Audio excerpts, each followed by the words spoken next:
Moving on to creating empty dictionaries. This is quite simple. All you do here is have open and closed curly braces with nothing inside of them. So Python will create a dictionary. So when we print this out to the screen, it just shows you that empty dictionary. To verify we have a dictionary, of course, we need to use the type function.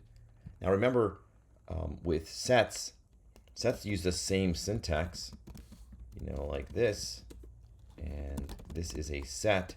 So we talked about how if we do this, this would appear to be an empty set, but since dictionaries and sets use the same curly braces, if there's nothing inside of it, Python just decided, to choose that empty curly braces is a dictionary, not a set.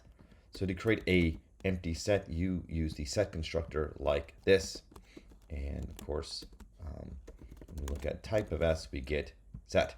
Now, you can also create an empty dictionary using the dict constructor like this.